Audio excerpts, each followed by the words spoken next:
Bueno, nosotros ahora vamos a ver si podemos transitar este camino para intentar entender mejor qué es lo que está pasando en Chile. Para ello está en el otro extremo de la línea Sofía Donoso. Sofía, buen día, ¿cómo te va? Buenos días, buenos días.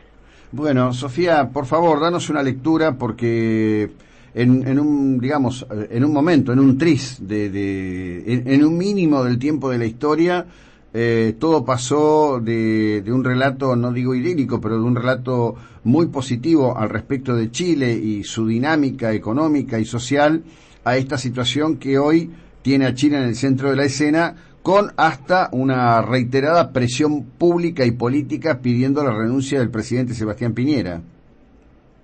Sí, sí, como tú bien dices, estamos viviendo, yo creo, o sea, yo diría la peor crisis política e institucional que hemos experimentado desde el retorno de la democracia en Chile.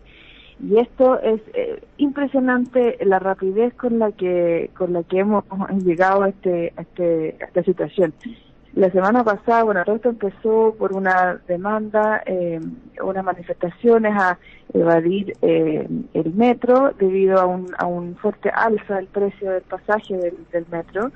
Estudiantes secundarios hicieron un llamado a través de redes sociales a evadir el metro. Hubo un par de manifestaciones en ese sentido. El gobierno con sus ministros o sea, las carteras de economía, de transporte, ningunearon en gran medida estas manifestaciones, trataron a los estudiantes secundarios como delincuentes básicamente, y esto empezó a escalar. Ya el viernes en la tarde hubo incendios en estaciones de metro, una sensación de caos más generalizado, y luego el fin de semana ya esto se fue de control. El día sábado hubo un notorio silencio por parte de las autoridades de gobierno. Había mucha incertidumbre acerca de lo que iba a pasar. Había muchos puntos en la ciudad en los cuales había manifestaciones y también actos de violencia. Acá yo creo que es súper importante subrayar que estamos frente a dos fenómenos distintos. O sea, por un lado tenemos manifestaciones masivas en las calles. Ayer vimos cientos de miles de personas en las calles a lo largo del país. Y por otro lado estamos ante un problema de orden público severo en el que hemos visto saqueos y destrozos a un nivel que jamás habíamos experimentado. Entonces tenemos como este doble tema, por así decirlo, y el gobierno, sin embargo, está principalmente tratando este proceso como un problema de orden público, y por eso los militares en la calle, estamos con toque de queda hace 3 días. Está muy difícil, están cerrados los colegios, cerradas las universidades en gran parte del país, y estamos como en una suerte de estado de excepción. Mucha gente me dice, bueno, incluso los lugares de trabajo que permanecen abiertos, o sea, es muy difícil trabajar en estas condiciones, ¿cierto? Claro. Ahora, una de las características que advierto es que todo suele comenzar después de las 2 de la tarde, digamos, como que hay una parte del día que transcurre muy normalmente y después empieza a agitarse ahí el caldero hasta, bueno, llegar a estas situaciones que, por otro lado, dada la cobertura que han determinado algunos medios en la Argentina, como el caso de TN, es en vivo y prácticamente en el día a día, ¿no? Sí, las manifestaciones, ayer, por lo menos acá en Santiago, fue más bien como una concentración más que una marcha, porque la fuerza policial como impidió, ¿cierto?, que siguiera la marcha. Entonces la gente se quedó concentrada en un perímetro grandísimo ahí en Santiago Central. Los desmanes, o sea, empiezan como en las calles aledañas, etcétera. O sea, obviamente en un momento como de compulsión social como este, hay delincuentes que delinquen en el día a día, que aprovechan las circunstancias y en el fondo. Y tenemos bueno, hay muchos temas acá sobre la mesa. Tenemos un serio problema con nuestro servicio de inteligencia en este país. O sea, francamente no se entiende. O sea, tenemos hace años que venimos arrastrando hechos de violencia por parte encapuchados, etcétera, y llama la atención, ¿cierto?, que nunca logren como los servicios de emergencia nunca logren como parar eso. Pero más allá de eso, me gustaría subrayar como el carácter pacífico de las manifestaciones que que han tenido lugar todos estos días y ayer, sobre todo, que una gran concentración en Santiago y en muchas ciudades alrededor del país. Y en el fondo yo creo que lo que motiva que tanta gente salga a la calle simplemente es que hay un malestar muy generalizado con las condiciones de vida que tienen los chilenos y las chilenas. O sea, yo sé que Chile en el panorama latinoamericano muchas veces se ve como dice el mismo presidente, como un oasis, ¿cierto?, de tranquilidad y de paz social, pero la verdad es que detrás de todo eso tenemos gente que trabaja muchísimas horas al día, que vive en una sociedad y ciudades tremendamente segregadas, que por lo tanto se demoran 1 hora y media, 2 horas en volver a sus casas, que no tienen espacios públicos para hacer vida social, vida organizacional, y sobre todo que tienen un altísimo costo de vida, ¿cierto? Nosotros en Chile tenemos, la mayoría de los servicios básicos están privatizados y la gente simplemente no le alcanzan sus sueldos para llegar a fin de mes. Y de alguna manera lo que ha permitido que la gente llegue a fin de mes, por así decirlo, es que al mismo tiempo tenemos mucha facilidad y mucho acceso al crédito. O sea, la gente vive tremendamente endeudada y tremendamente angustiada, ¿cierto?, de no llegar a fin de mes y de tener alguna emergencia, ¿cierto?, que haga que todo su naipe financiero, ¿cierto?, se les desmorona. O sea, una enfermedad catastrófica, no sé, se le enciende la casa o algo del estilo, y en el fondo la gente pasa rápidamente de ser como clase media, por así decirlo, a directamente a la pobreza.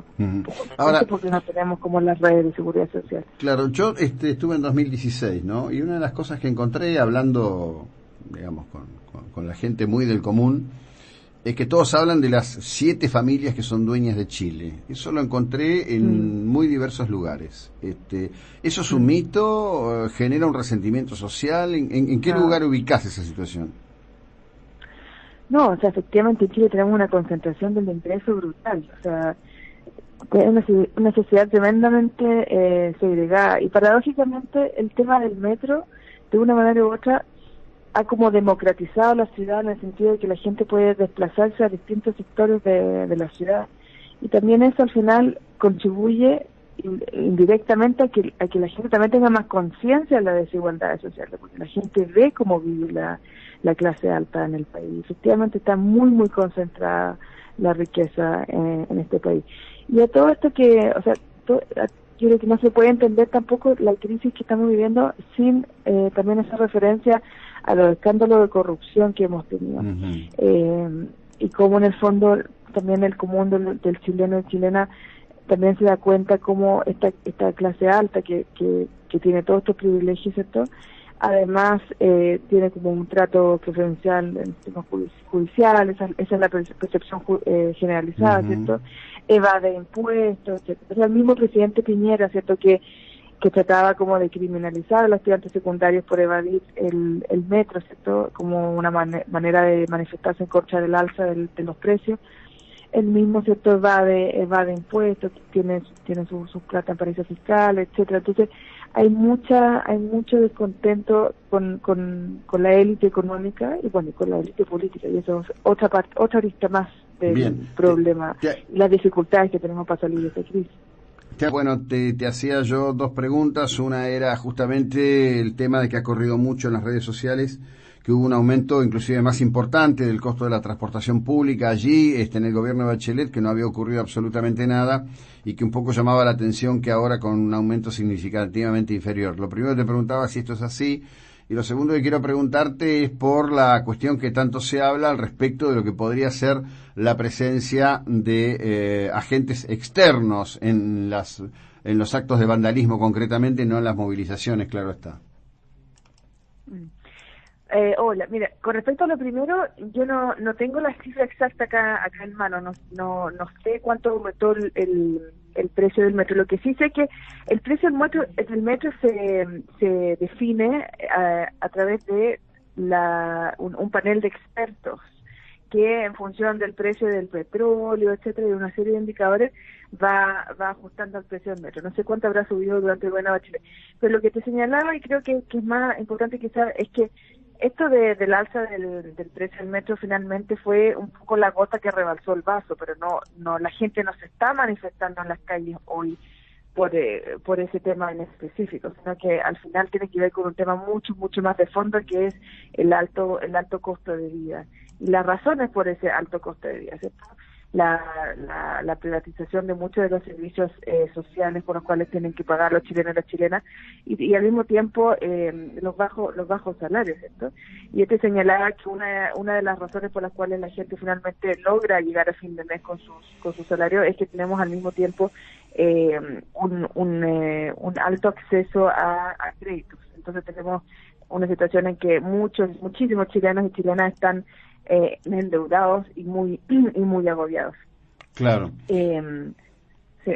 Entonces yo creo que hay que ver esto y hay que entender esto como una acumulación de descontento social, y en el fondo el tema del alza del metro fue simplemente lo que gatilló las protestas. Y a eso le añadiría también el mal manejo político que ha tenido el gobierno, ¿cierto? Que claramente ha empeorado esta crisis, porque cada día vemos respuestas por parte del gobierno que solo profundizan el descontento, ¿cierto? O sea, el día domingo en la noche, en vez de llamar a la calma, llamar al diálogo, tuvimos una declaración del presidente en la que señalaba que estábamos en guerra, ¿cierto? Sí, bueno. Entonces, claramente ese tipo de declaraciones no ayuda a conducir a los distintos actores a un diálogo, a una salida de esta crisis política. Con respecto a lo segundo que tú dices, mira, en estas situaciones de crisis, ¿cierto? Obviamente el tema de los fake news es algo que es propio de este tipo de situaciones. Hay como y ayer leí una columna de un reconocido columnista más bien de derecha de este país, que hablaba como de cómo la izquierda buscaba, ¿cierto?, instalar una suerte de ingobernabilidad en el país. Yo creo que hay mucha ingenuidad en cuanto a la capacidad que tienen los partidos de izquierda de conducir esto. A diferencia del año 2011, que tuvimos grandes movilizaciones en el país también, que eran lideradas por el movimiento estudiantil, que eran de una u otra manera conducidas por la CONFECHE, la Confederación de Federaciones Universitarias. Había un actor que más o menos estaba articulando este descontento, ¿cierto? El año 2011 fue sobre la educación, pero obviamente tenía que ver con cosas mucho más profundas que la educación. Y finalmente en 2011 la gente pedía hacer un cambio de constitución política. A diferencia del 2011, hoy en día las movilizaciones que estamos viendo hoy no tienen un actor claro que está conduciendo, que está articulando, sino que son protestas bastante espontáneas. Hay muchas organizaciones políticas y sociales que están presentes en las manifestaciones, pero es muy ingenuo, y a mí me asusta francamente esa lectura, porque quiere decir que realmente no se está entendiendo mucho por parte del gobierno, por parte del sector, por parte de los intelectuales, ¿cierto?, que el gobierno supuestamente escucha. No se está entendiendo mucho de qué se trata esto. O sea, pensar que partidos de izquierda tienen alguna capacidad de conducir esto, que el día de mañana, así que partidos de izquierda, ya sea de la extrema mayoría o del Frente Amplio, le digan a la gente, oiga, váyanse a sus casas, pensar que la gente no va a salir a manifestarse, es realmente muy ingenuo. Y también pensar que esto se debe a que, ahí voy a tu pregunta, que esto se debe a que hayan agentes externos tratando de movilizar esto, o sea, también me parece francamente como muy ingenuo. Yo creo que hay que tener mucho cuidado con replicar, ¿cierto?, este tipo de afirmaciones que apuntan un poco en la dirección esta de plantar la idea, instalar la idea de que la izquierda, el sector de izquierda están tratando de instalar un clima de ingobernabilidad.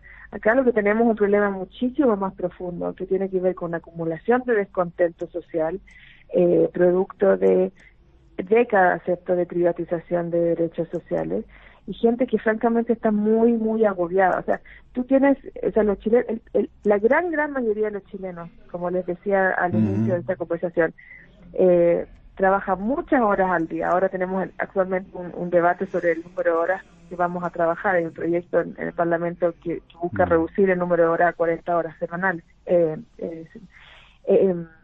Y que además tiene que transportarse a sus casas, que llega tarde a la casa cansado, etcétera.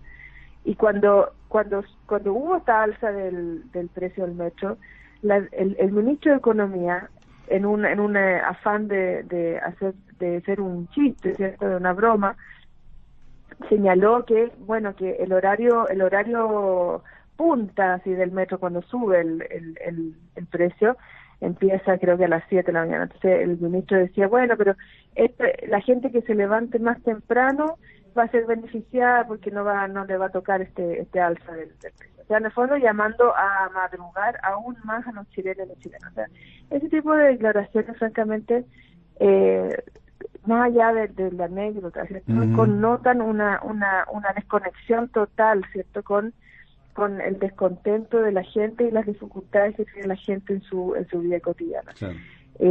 Y creo, francamente, que eso también es parte de las dificultades que estamos teniendo para salir de esta crisis política. Esa falta de conexión, esa falta de comprensión de lo que está pasando. Y nuevamente pensar que esto puede ser conducido por algunos partidos de izquierda o de fuerzas externas, etcétera, yo creo que es una lectura que no nos va a ayudar a salir de esta crisis política. Bueno, te agradezco la ilustración que nos das. La verdad que siempre a nosotros nos parece importante poder hablar, como en tu caso, ¿no? Con personas, con analistas que estén en el lugar, porque hay un momento en que todo se vuelve tan confuso entre realidad, propaganda, fake news o como lo querramos llamar, que los medios terminamos, querramos no, muchas veces contribuyendo a la confusión general, y la verdad que no está bueno. Te agradezco, Sofía, la ilustración y el tiempo que nos has dedicado, muy amable. Gracias a usted por el contacto. Hasta luego. Hasta luego. Sofía Donoso, investigadora.